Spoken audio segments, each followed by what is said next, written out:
dengan melihat ciri-ciri pertumbuhan, ciri perkembangan, tahapan usia, dan apa yang pengaruhnya. Kemudian kita sudah melewati tentang kebutuhan dasar.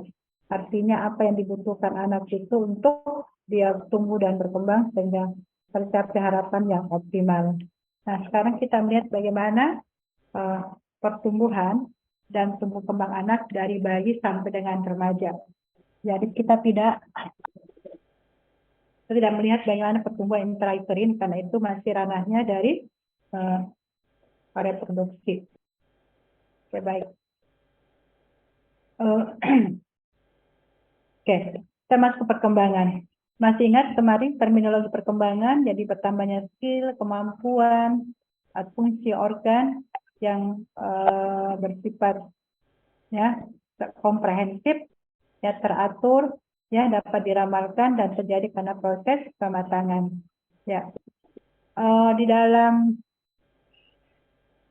dalam tahapan tumbuh kembang anak ada berapa item yang kita mau perhatikan untuk melihat perkembangannya adalah 9, ya.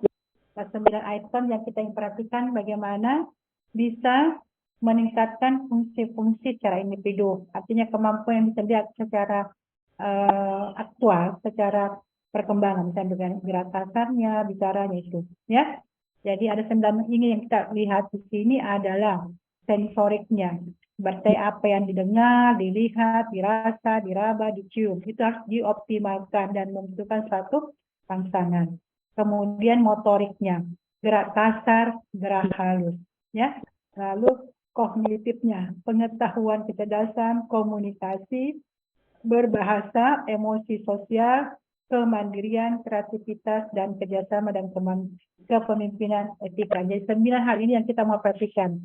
Namun di dalam masa perkembangan anak, ya, di dalam masa perkembangan anak kita pada masa balita, apa yang harus diperhatikan dulu adalah 4 dulu, yaitu motoriknya, kognitif, emosi sosial, dan bahasa.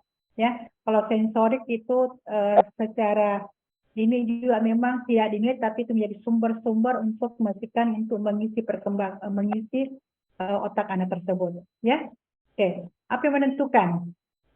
Tidak lepas dari faktor internal anaknya itu sendiri, genetiknya bagaimana, dan apa yang terjadi anak tersebut waktu masih dalam kandungan.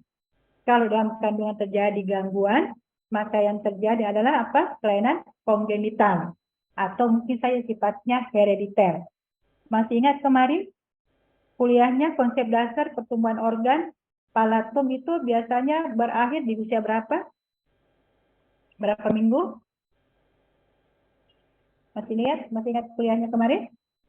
Ya, masih ingat. Coba buka-buka nanti berapa minggu intrauterin. Palatum itu bisa terbentuk sempurna. Ya, jadi kalau terjadi pada fase itu, maka bisa terjadi labiosisis atau palatosisis atau labiopalatosisis. Ya, jantung terjadi minggu keberapa? Jika dikasih pertumbuhan intrauterin, maka terjadi. Ya, sama juga apa yang terjadi masih berkelanjutan setelah anak lahir. Ya, oke. Yaitu genetik dan proses kehamilan. Kelainan terjadi proses kehamilan, maka saya katakan itu kongenital. Kalau bisa herediter, herediter berarti sudah ada screening pada pranikah, penyakit hemofilia, thalassemia, ya, dan penyakit-penyakit yang diturunkan. Yang kedua eksternalnya, di luar dari anak yang pengaruhi gizinya. Selama anak gizinya kurang, jangan pernah harap anak itu mempunyai berat badan yang cukup untuk tumbuh. Anak yang sering sakit-sakit, maka tidak akan bisa mencapai berat badannya yang optimal. Yang berikutnya adalah kualitas pengasuh. Mudah-mudahan belum lupa kuliahnya kita kemarin, kualitas pengasuh sangat penting karena pengasuh atau keluarga sangat penting karena apa? Otak anak itu, ya, fasenya untuk diukir, fasenya untuk diisi. Siapa yang mengukir, mengisi adalah lingkungannya. Harusnya sih orang tua, karena pasti tidak orang tua yang mau anaknya jelek. Tapi karena aktivitasnya tinggi sehingga mengambil pengasuh. Jadi sangat tergantung juga bagaimana kualitas pengasuh. Tentu yang paling bagus adalah kualitas pengasuh yang mendekati sifat karakteristik dari orang tua. Ya, kita lihat pemantauan perkembangan. Apa yang dinilai yaitu aspek perkembangan apa? Saya katakan saya ada 9. Ya, sekarang kita fokus kepada 4. Itu gerak kasar, ya, gerak halus, bicara bahasa dan personal sosial dan kemandirian. Apa itu gerak kasar? Berarti menyangkut pergerakan sikap tubuh. Misalnya tadi tegak kepala, tengkurap, duduk, berdiri, jalan, lari, lompat sana kemari. Ya. Kemudian gerak halus menyangkut bagian tubuh. Anda sekarang lagi menulis, maka itu termasuk kategori gerak halus. Ya. Kemudian kancing baju, meronceh, pokoknya menyangkut jari-jari dan menyangkut visual. Lalu bahasa bicara berarti ada 2 komponen di sini, yaitu bagaimana anak itu paham berdasarkan apa yang didengar, apa yang dilihat, dan mengikuti instruksi apa yang diberikan. Tetapi pada saat bicara berarti mengungkapkan apa yang dipikirkan lalu dikeluarkan, yang sangat tergantung dari apa, mulut, ya, langit-langit, turun ke bawah, laring, paru-paru, dan diafragma. Karena itulah semua rangkaian yang membentuk suara anak itu. Demikian juga untuk otaknya berdasarkan apa yang dipikirkan lalu dikeluarkan.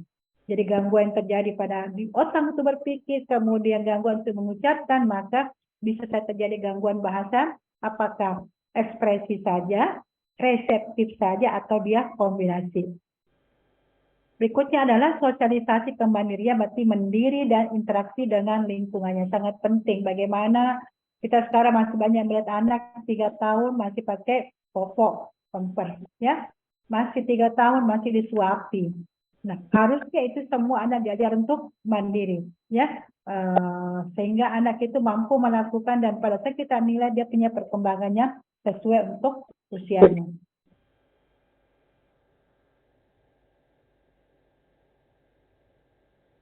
Oke. Nah, bagaimana dengan tahapan perkembangan? Kita lihat di sini, kita menggunakan Denver 2, ya, kita perhatikan Denver 2 persentil 90. Apa artinya persentil 90 Denver 2? Artinya 90% anak di usia ini sudah harus mendapatkan perkembangan yang kita lihat. Contoh, tengkurap bolak-balik sudah harus 5,4 bulan. Ya, duduk, berdiri pegangan, berdiri tanpa pegangan, berdiri sendiri, jalan lancar. Kalau kita lihat di sini, ini berurutan, ya, berurutan dia punya perkembangan, tidak ada berdiri dulu, baru duduk, ya, dulu baru tengkurap, selalu dimulai. Mudah-mudahan masih ingat kemarin bahwa sekuensial, berurutan. Tapi yang berbeda apanya? Indar, apa yang berbeda Indar dari ciri perkembangan? Bentuknya sama untuk semua anak, tapi yang berbeda adalah, ada ingat? Ada yang ingat? Dai. Apa yang berbeda Dai?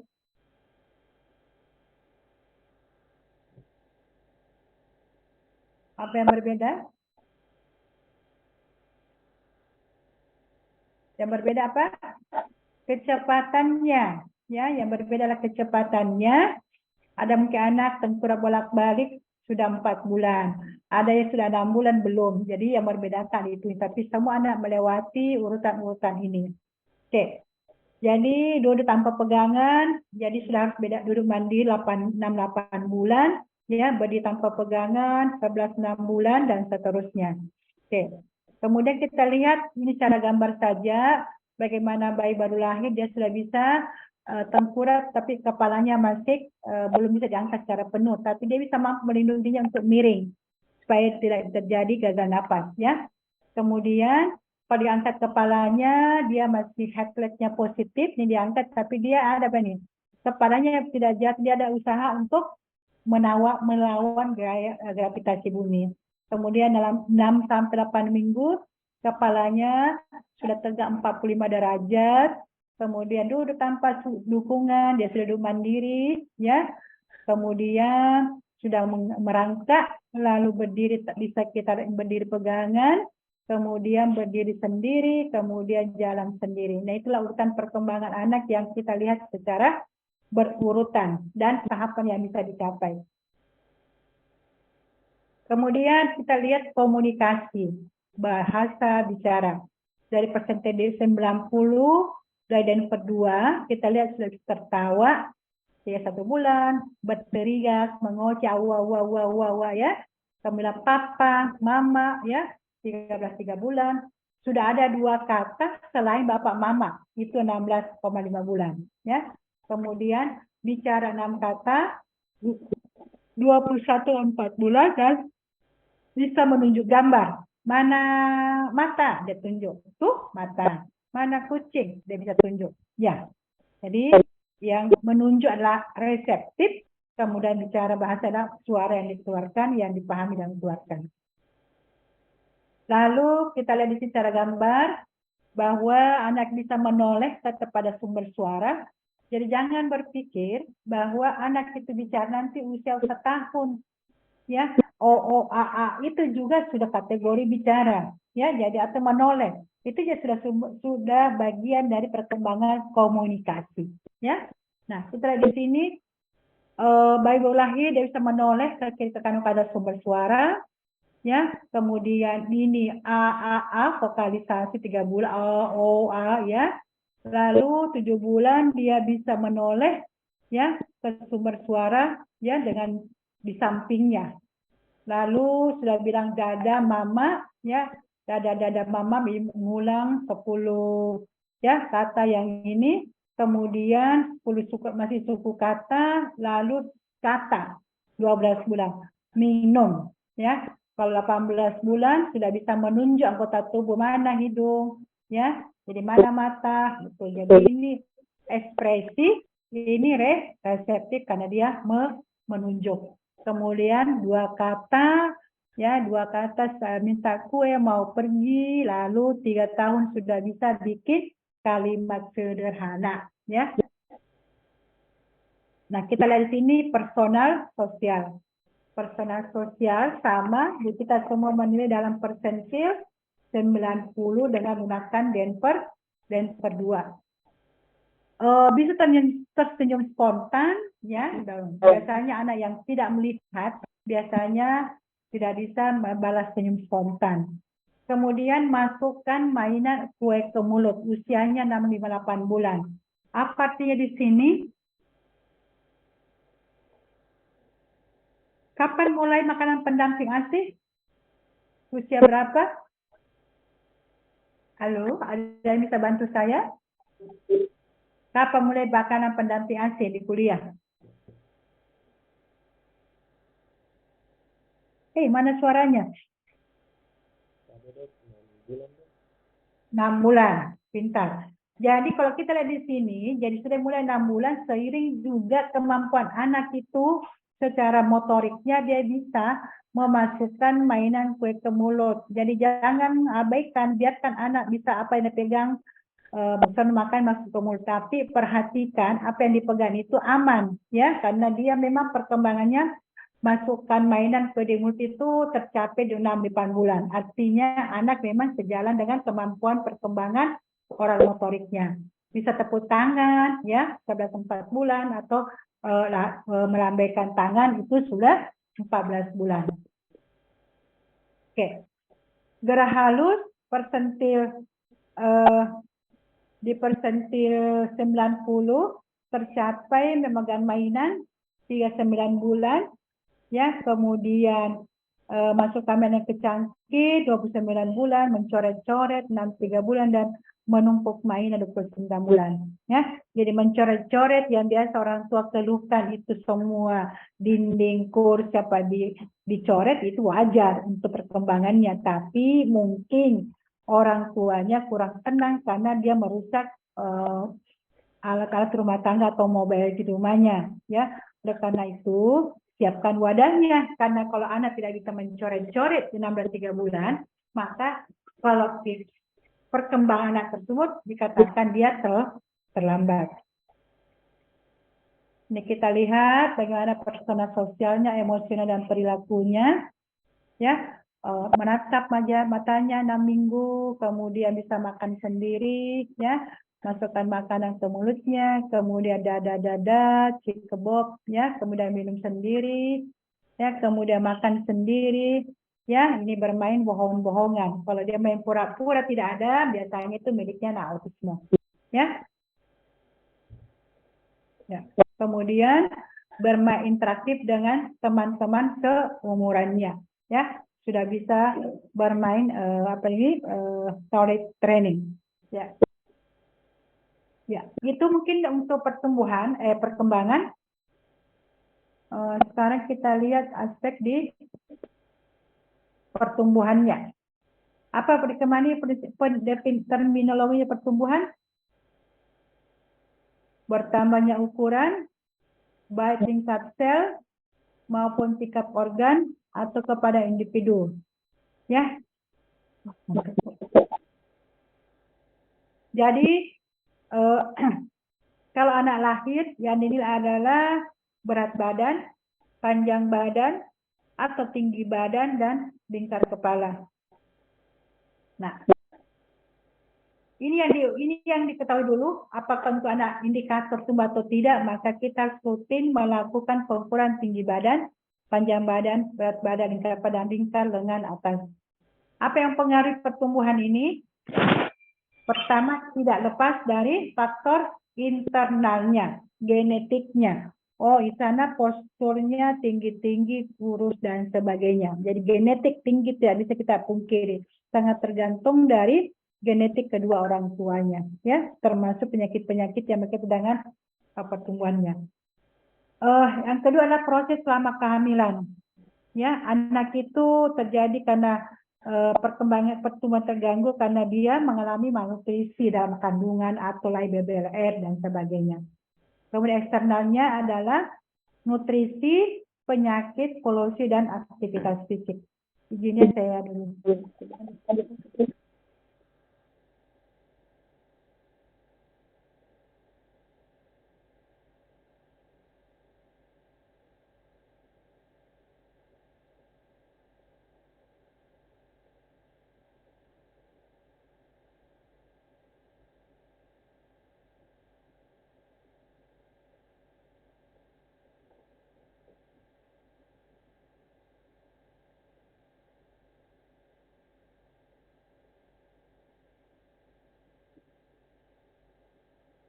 Oke. Jadi apa yang mempengaruhi dari pertumbuhan eksternalnya itu anak sendiri, nutrisi. Jadi nutrisi mempunyai peran baik di perkembangan maupun di pertumbuhan. Kalau nutrisinya kurang, bagaimana mau tumbuh otaknya? Ya, bagaimana otaknya mau tumbuh kalau nutrisinya kurang? Lagi-lagi kalau dia mengalami malnutrisi, ya, maka sinap-sinap otak anak itu melalui berkurang. Kemudian penyakit, ya, panas sakit tidak ada yang bisa enak makan, pasti akan mempengaruhi tubuhnya dan tubuh pun terjadi suatu katabolisme, ya, untuk supaya bisa terjadi sumber energi. Karena anak biasanya kalau sakit dia kurang mendapatkan suatu asupan cukup untuk kebutuhannya. Apakah ada polusi atau aktivitas fisik.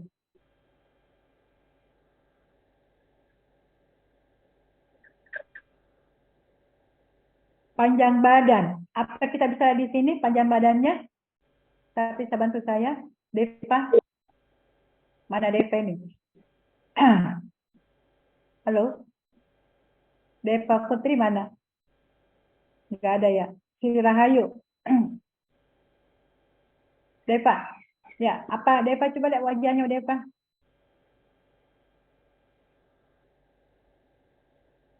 Deva, apa yang kamu lihat dari penambahan panjang badan di layar HP Anda? Apa yang kita bisa petik dari sini?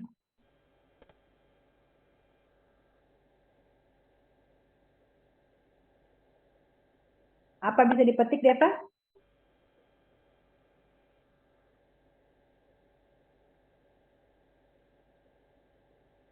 Nggak bisa Deva. Sekarang Al-Qadra.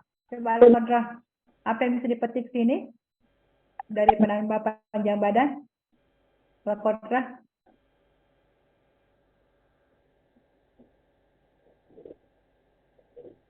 Aduh, kamu mengantuk ini.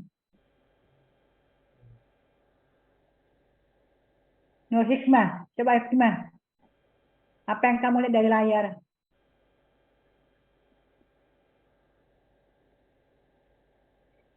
Hikmah. Coba masih mute, dia punya mikrofon. Coba Anda punya mikrofon di unmute dulu. Halo. Ya, Nur Hikmah. Coba anunya dulu. Tadi ya, Dok. Ya. Apa yang Anda bisa lihat dari ini, apa saya bisa petik?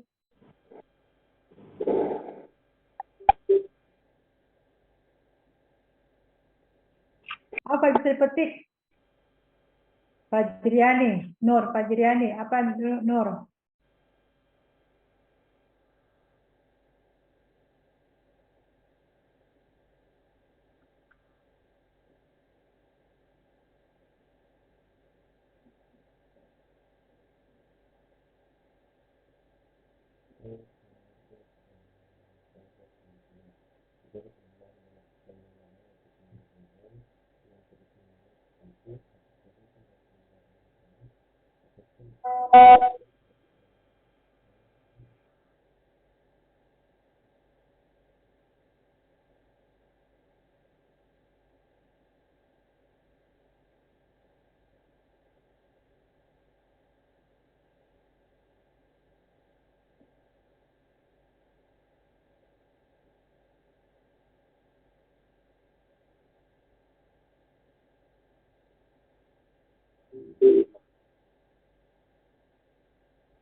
Ya, apa yang kita bisa petik dari sini?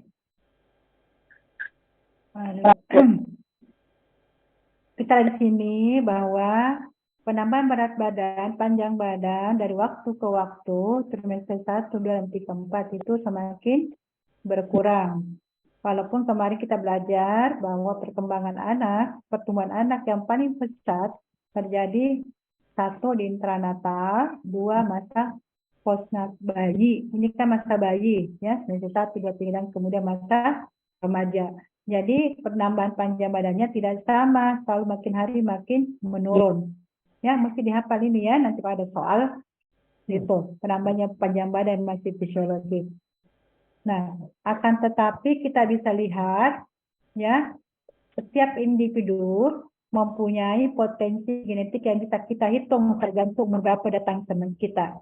Yang penting di sini kita memperhatikan apakah laki atau perempuan. Kalau laki-laki, maka perhitungan tinggi badan ayah, tinggi badan ibu itu ditambah 13, dibagi 2, kemudian hasilnya plus minus 8,5.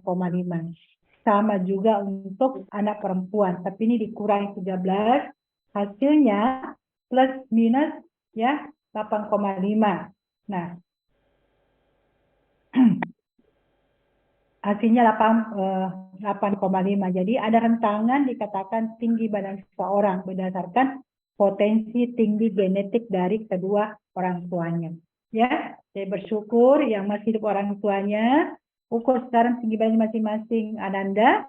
Kalau tingginya ada di antara itu, maka bersyukur bahwa pada waktu masa bayi, orang tuanya kita mampu melewati sehingga tetap terjaga tumbuh kembangnya. Ya, ya mungkin pasti tidak ada yang terjadi prematur di sini. Mungkin prematur bisa. Kalau misalnya pernah epilepsi, pernah malnutrisi, ya saya kira itu tidak ada, ya tidak ada dalam seperti Anda tidak akan duduk di kelas seperti ini. Andaikan masa balitanya mengalami masa-masa yang sulit sehingga berdampak kepada pertumbuhan dan perkembangan Anda. Nah, informasi yang kedua adalah berat badan.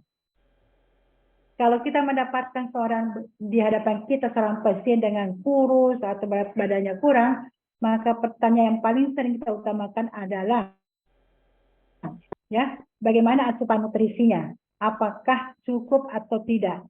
Selama nutrisi tidak cukup, maka itu bisa menggantikan terjadi gangguan pertumbuhan. Ya, jadi cari nutrisinya, kemudian penyerapan usus, apakah diare atau tidak, ya, bagaimana aktivitas fisiknya, apakah dia ada metabolisme tubuh atau hormon yang dibutuhkan atau sakit-sakit. Kalau orang sakit bakal terjadi satu proses katabolisme dalam tubuh sehingga berat badan pun ya tidak, paling tidak tetap, karena energi banyak digunakan untuk melawan penyakit tersebut yang sedang diderita. Kemudian penyakit kronik, apakah ada penyakit jantung, penyakit ISK, dan TBC, biasanya kita tidak menyumpai anak dalam kondisi gizi baik. Paling tidak gizi normal, tapi normal bawah, bukan normal yang sangat optimal. Nah, kemudian berat badan. Kita di sini berat badan bisa hilang, tapi tidak lewat dari 10%. Jadi bisa sampai 5-10%.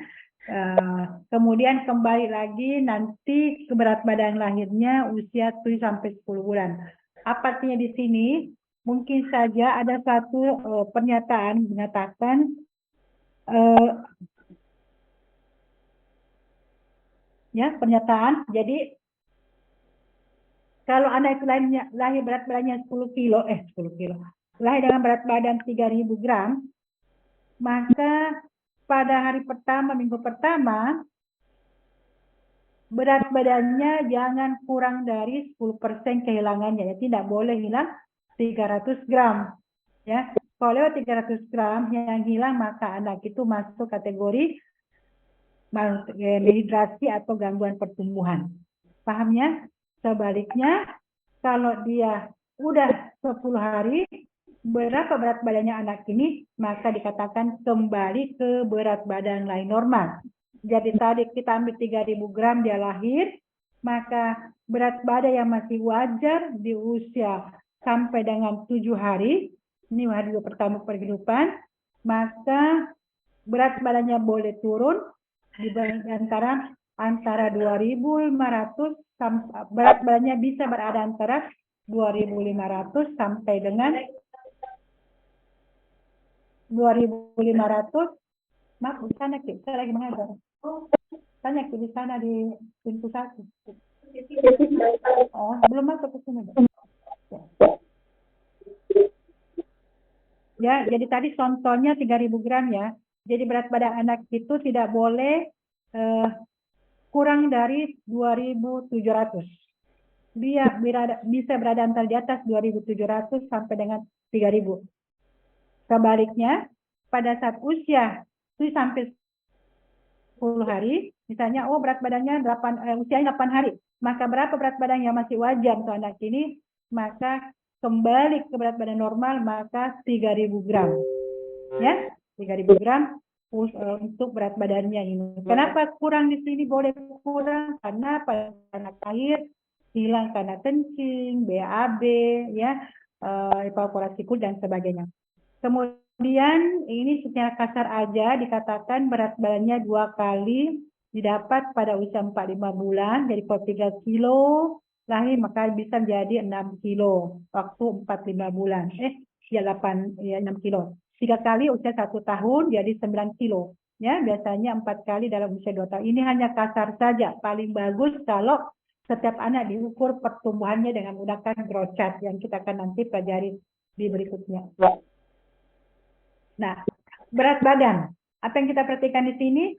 Halo, apa yang kita perhatikan di sini? Bisa direspon, Andika.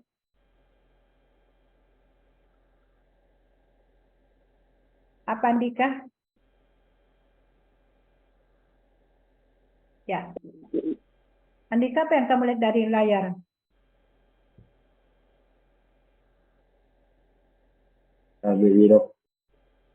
Ya. Ya. Kalau Sri Astuti, apa yang kamu lihat di ini Astuti? Cabai dok, penambahan berat badan dok. Ya, bertambah atau berkurang? Berkurang dok. Ya, berkurang ya, jadi pertambahan berat badan semakin berkurang dengan tambahan usia. Jadi Keluhan orang tua paling banyak masuk di usia-usia mana nih? Semester 3, semester 4. Dok, anakku kenapa berat badannya cuma ada 400 gram? Lihat usianya dulu. Kalau kita lihat usianya, ternyata usia 9 bulan, usia ya 6-9 bulan, maka dia normal tidak pada 400 gram. Normal, karena ada rentang antara 350 sampai 450 gram.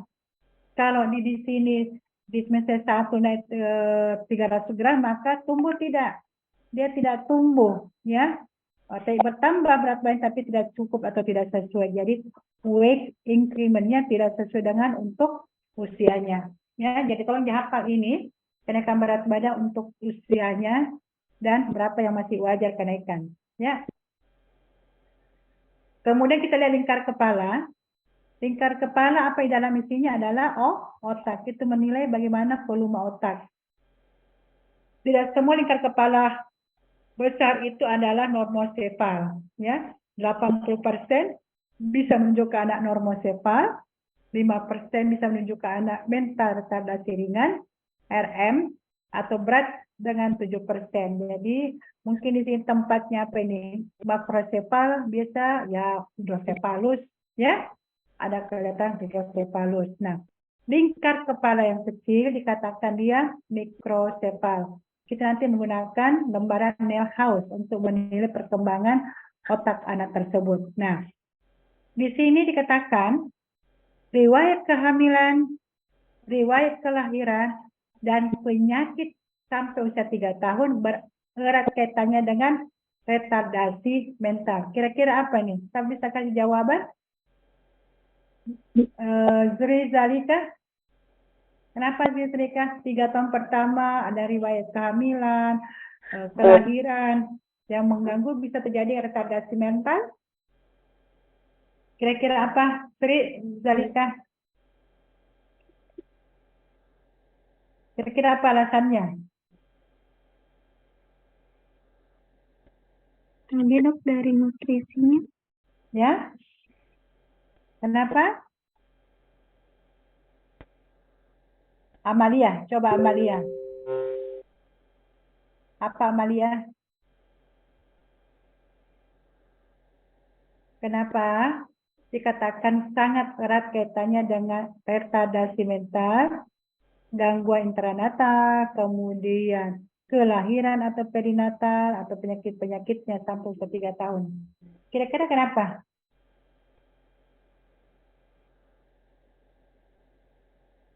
Amalia? Tapi dok karena kelainan genetik. Kelainan genetik. Oke. Ana Junita. Bisa kasih jawaban lagi, Ibu Ana? Tapi dok, iya dok. Tapi Ya. dok mungkin karena perkembangan otaknya juga dok. Kenapa perkembangan otaknya terjadi? Apa yang terjadi di 3 tahun pertama?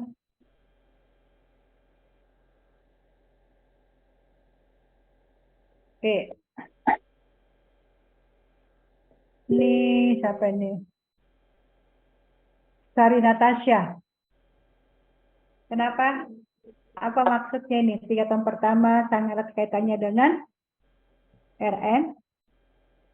Apa Sri Natasha?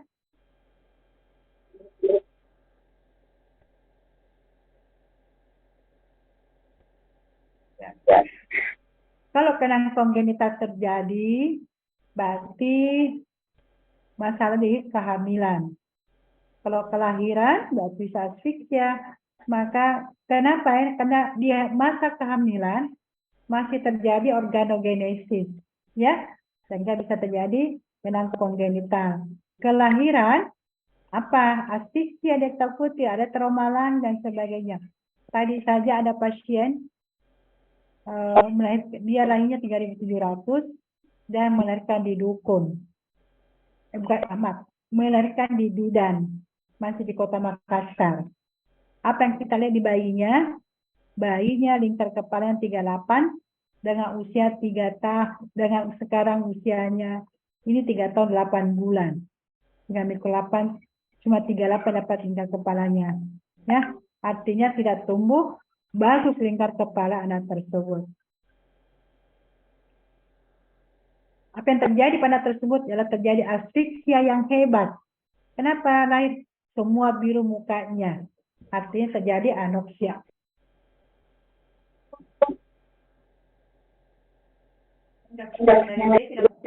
Oh, coba.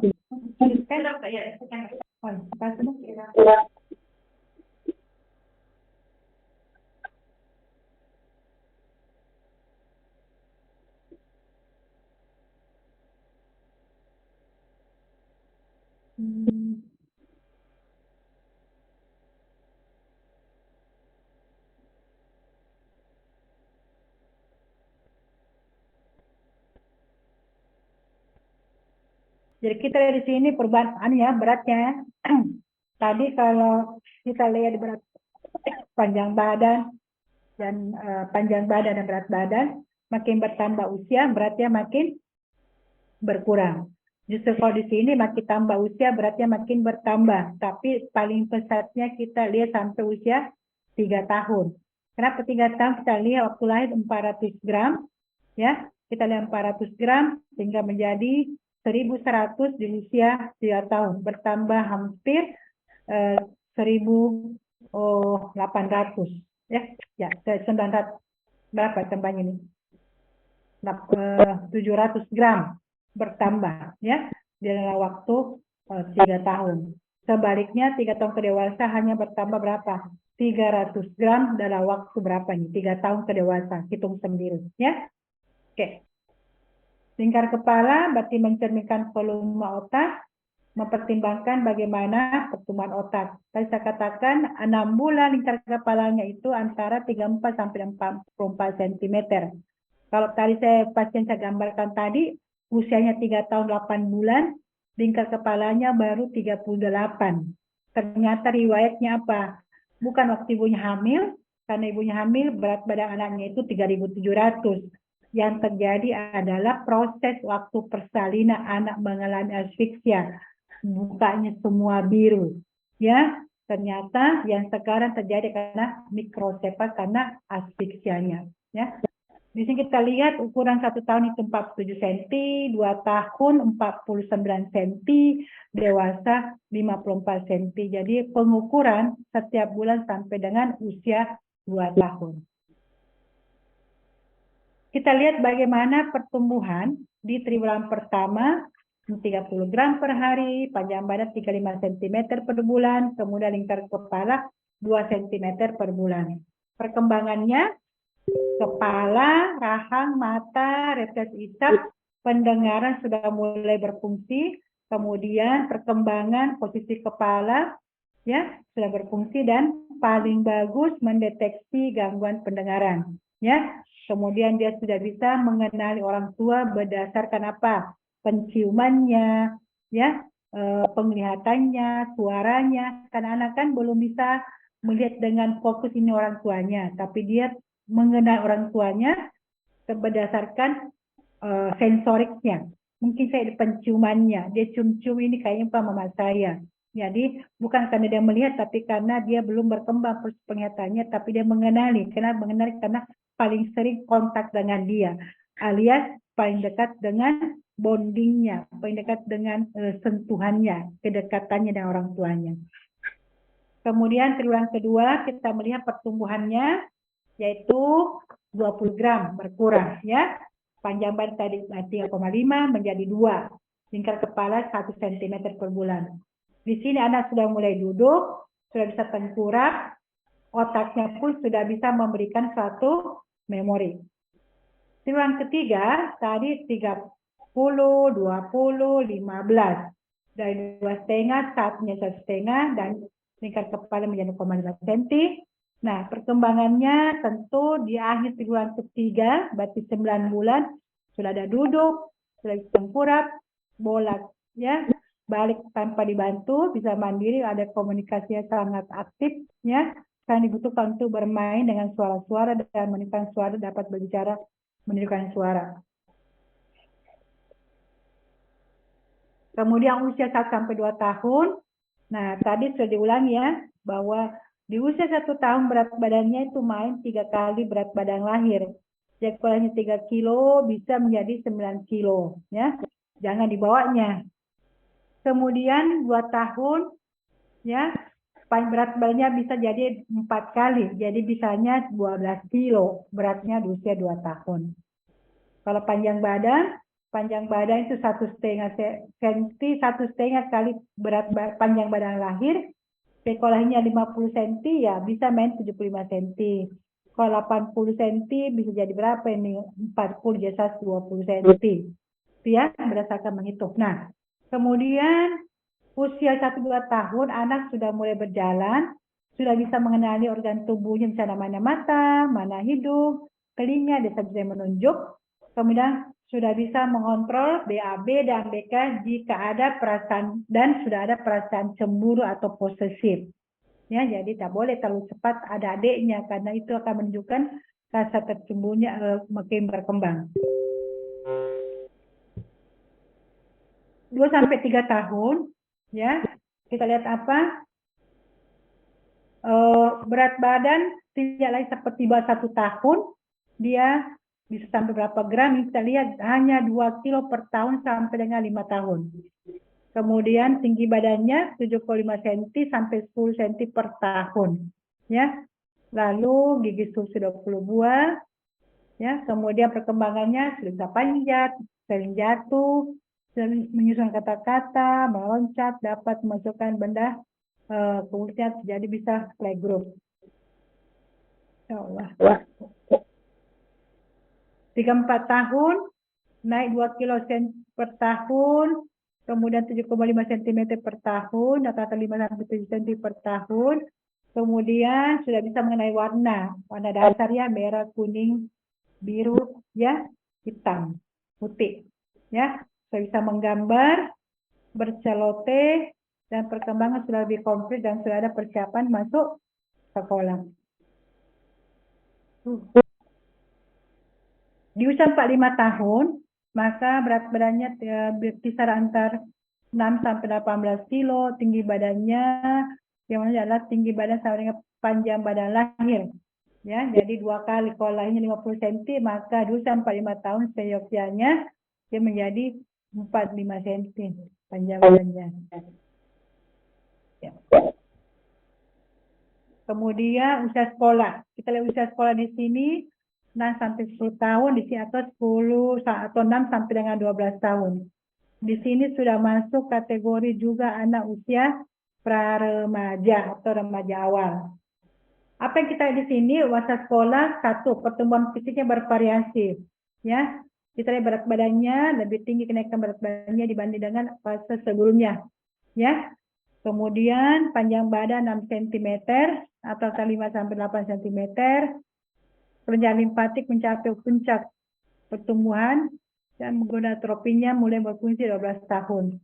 Ya, gonadotropi itu hormon-hormon seks kelaminnya. Ya, terjadi pertumbuhan fisik yang tidak menonjol. Di masa ini juga kan masa usia sekolah, jadi terjadi perkembangan kognitif dan bahasa. Maaf, ketua kelas, suara saya masih jelas?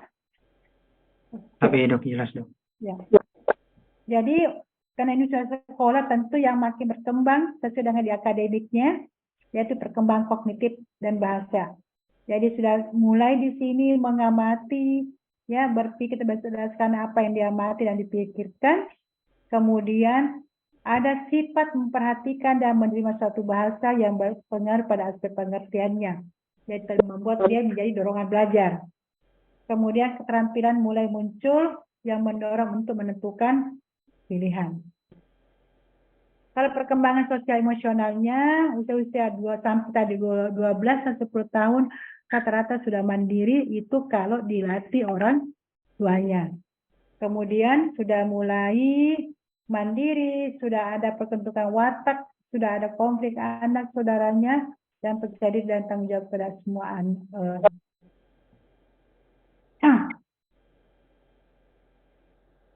Kemudian, nah, kita masuk remaja.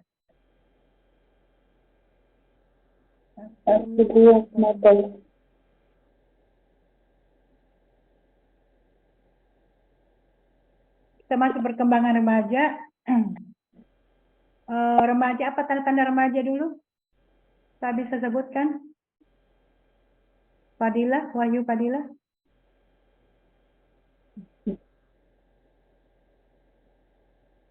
Wahyu, mana Wahyu nih? Nggak ada. Asriani.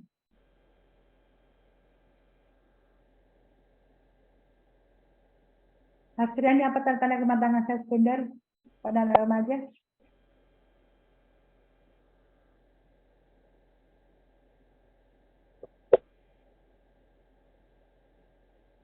Apa tanda kematangan sekundernya?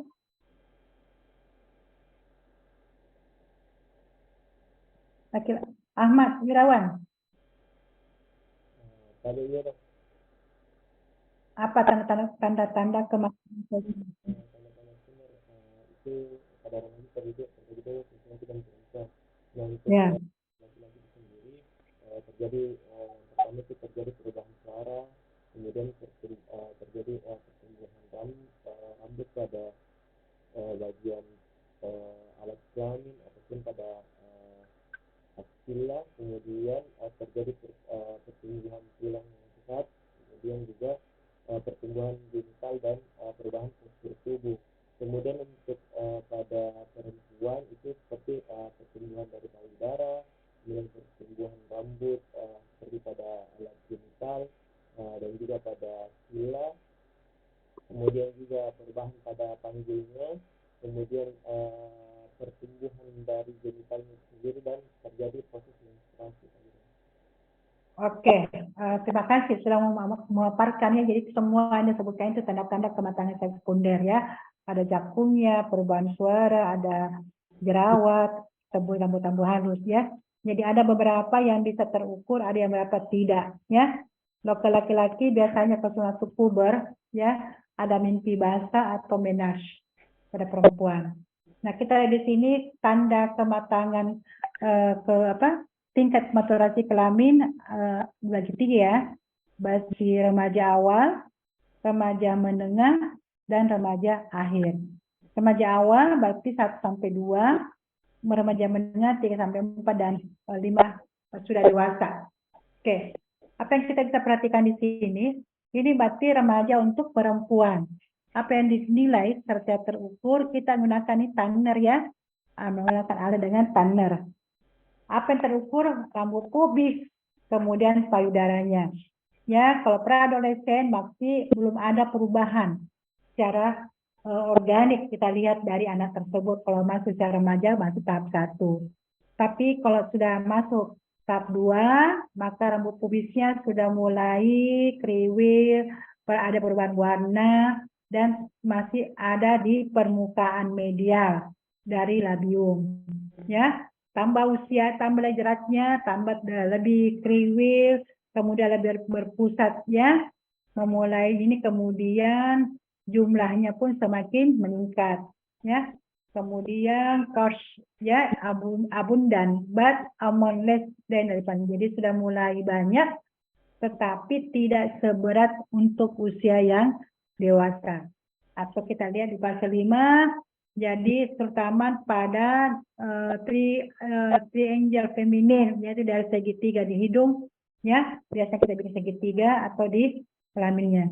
Kalau payudara kita mendengar namanya batu tet, tahu nih batu tet, baru tumbuh tete. Di sini biasanya payudara dan lainnya mengalami enlarge, membesar, dan belum bisa dipisahkan konturnya, ya belum bisa dipisahkan pemisahan antara payudara dan lain itu kalau dia fase 3. Kemudian areola dan papila ya sudah kelihatan pada 4. Kemudian 5 adalah nipple mengalami proyek, nipple mulai terbentuk. Kemudian areola juga sudah jelas pada pemisahan general konturnya. Ini kita lihat kalau laki-laki apa yang dinilai, rambut pubis, penis dengan testis ya. Jadi sama rambut pubisnya sama dengan tadi kita jelaskan, penisnya mengalami pembesaran, kemudian lebih panjang, kemudian panjang ya, gelas dan breast nutrition pada size-nya kemudian masuk usia dewasa. Tahapan-tahapan pertumbuhan kematangan seks sekunder pada setiap individu. Nah, ini kita lihat gambar saja. Tentu stadium 1 masih kanak-kanak ya, belum selesai apa-apanya, 2, 3, 4, dan ini kita lihat representatif penentuan ya. Kita lihat. Nah, ini laki-laki kita lihat ya, kelamin ya makin panjang, pubis dengan testisnya. Oke. Nah, ini dia payudara. Ini masih baru tumbuh tetek, kemudian ini belum kelihatan papinya dan konturnya. Kemudian kita melihat masih usia dewasa, ya, maka semua sudah ready. Jadi sex maturity, rating, breast changes, and changes, ya. Oke, jadi kita masih gunakan planner ya. Oke, ini yang terakhir dari slide saya. Apa yang kita bisa petik dari sini? Tadi yang cepat itu masa intranatal, masa perinatal atau bayi, dan masa apa nih? Masa remaja, ya. Apa yang kita bisa lihat di sini masa remaja? Apa yang kita bisa lihat di sini? Siapa yang bisa terangkan?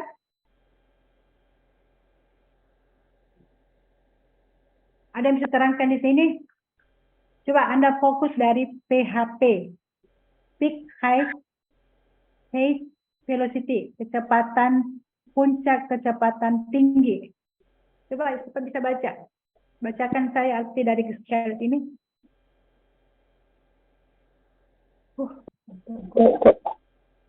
Halo?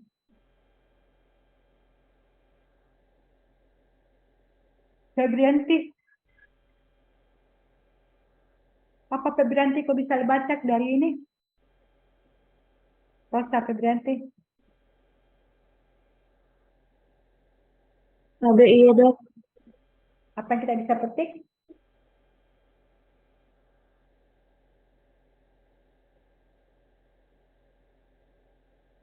Apa Febri?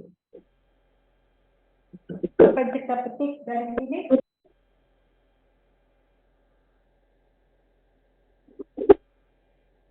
Yang lain? Nurul. Nurul?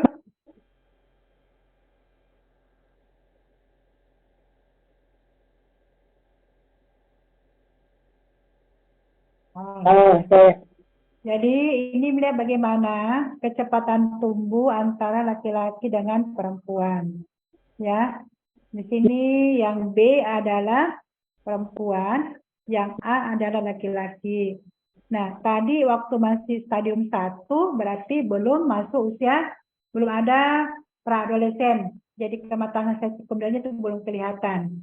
Ya, jadi langsung masuk genital 2 kalau laki-laki, genital 3, rambut pubis 2, kemudian genital 4. Setelah genital 4, maka sudah rambut pubis ketiga, maka terjadi peak height velocity-nya. Di sinilah terjadi penambahan tinggi badan yang setinggi-tingginya selama masa remaja. Ya, kemudian genital 5, kemudian rambut pubis yang kelima. Sebaliknya untuk yang perempuan, apa yang terjadi kalau dia baru payudaranya stadium 2, artinya baru tumbuh tetet, batu tet, ya kemudian ini artinya tunggu-tunggu anak ini akan cepat haid, ya tunggu dia haid, kemudian payudara dan seterusnya. Setelah payudaranya besar, stadium 5, maka dia sudah bisa menoleh kepada ya dia masih bisa penambahan tinggi badan setelah haid itu tidak banyak lagi, sudah mau berhenti. Jadi puncak-puncaknya terjadi pada saat anak baru mulai tumbuh payudaranya. Ya, baik. Ada yang mungkin mau ditanyakan? Aduh, ngantuk sekali saya ini. Kita sudah lewat tadi menilai ini pertumbuhan dan perkembangan. Foto kelas. Materi apa hari ini lagi? Penilaian pertumbuhannya. Dok, untuk materi ini kemarin sudah dibawakan dok waktu Sebenarnya hari ini tuh kebutuhan dasar pertumbuhan dan perkembangan anak, Dok. Tapi kemarin tuh dibawa pada hari Kamis, Ya kan? Dok, yang monitoring pertumbuhan, Dok. Ya, Itu yang belum, Dok. kebutuhan dasar kan sudah ya? Iya, Dok, sudah, Dok. Sekarang Ya, monitoring pertumbuhan, Dok. ya sekarang ke kebutuhan dasar saya balik karena kebutuhan dasar eh, sekuensi pembelajaran dari saya itu satu konsep dasar. Itu kan sudah ya? Tapi, Dok, sudah, Dok. Kebutuhan dasar kan sudah Tapi, Dok. ya. Nah, Iya, Dok, sudah, Dok. kebutuhan dasar dibandingin dengan modul kan. Tapi, Nah, Dok. nah sekarang normalnya pertumbuhan perkembangan anak saya sudah jari. Jadi sampai dengan hari ini, sampai ini kita sudah belajar yang norma-norma anak itu bagaimana berkembangannya, oh persentase dia mampu dengan DP bagaimana dia punya bicara bahasa dan sebagainya. Oke? Ya Tapi, normal. Dok. Sekarang baru kita masuk ke penilaian pertumbuhan, ya kan? Tapi, Dok. Ya, oke. Saya bisa istirahat dulu, saya mengantuk kali ini. Coba kalian juga bisa refreshing berdiri dulu. Coba berdiri dulu, saya ngantuk. Tangan-tangan teman yang melihat saya tadi. Ya, mungkin